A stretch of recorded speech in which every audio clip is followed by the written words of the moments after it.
So in this video lecture, we are going to study the frequency response versus magnitude ratio curve and frequency response versus phase shift curve for a second order system. So if we see here, this is the curve between the frequency response and the magnitude ratio. The values are plotted for the different values of the zeta.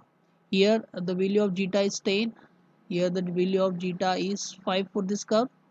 Value of zeta is 2 for this curve. So it can be seen from the graph that the system having a damping ratio of nearly 0.70. This line, I am talking about this line, which start nearly from this and goes like this. So for the value of damping ratio 0.707 possesses the broadest frequency range over which the value of m omega is nearly equal to 1 and will remain near the value of unity. So if we see the what is the value of that frequency response, it is nearly like about 0.052 value 1, and over the same frequency range the phase shift will essentially vary in linear manner. So same, if we plot the same frequency range from 0.05 to 1, the phase shift varies linearly. So you can see here the phase shift varies linearly for the same frequency range 0.05 to 1, for which the value of zeta was 0.707.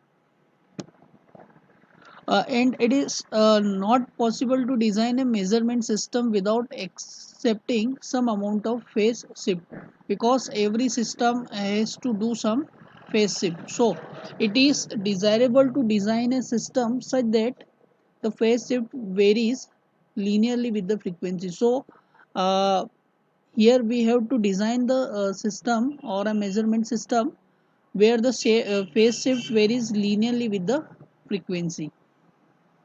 So and why this has to be done, because the measurement system operates in the range where the phase shift varies non-linearly, and if the um, uh, phase shift varies non-linearly, then they may produce some distortion of the waveform of the output signal. So the output signal will be in the form of some deformation, and the output will not be appropriate in that situation. And the distortion, here the meaning of distortion is a change in the shape of the waveform in the output signal. So for reducing this type of distortion or minimizing the distortion, the system is designed for a value of for a value of zeta between 0.6 to 0.8. You can see the value of zeta 0.6 around this and 0.8 around this. So in this case the distortion of the wave will be minimized. And if we talk about a general input function, so a general input function can be represented in the sine wave form. So if we denote it by ut, then it will be a function of n omega t, and the value of n may be 1, 2, 3, and so on. So that will consist sine omega t, sine 2 omega t, and sine 3 omega t, and so on. Now during that measurement of during the measurement the system has a phase shift.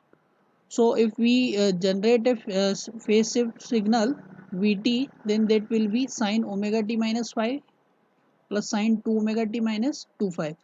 And for making this phase shift linear, we can assume that omega t minus theta, omega t minus 5 is equal to theta. That will generate the value of Vt as sine theta plus sine 2 theta, and so on.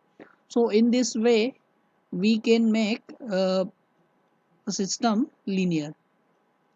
And if we talk about the phase shift, so the phase shift is a common term in the study of waveform and the communication of signals, and it is refers to the displacement of two signals when propagate in a time domain. Phase shift is also known as the phase change. Two signals having a phase shift may or may not be of the same frequency, and thus phase shift simply means that the two signals are at different points of their cycle.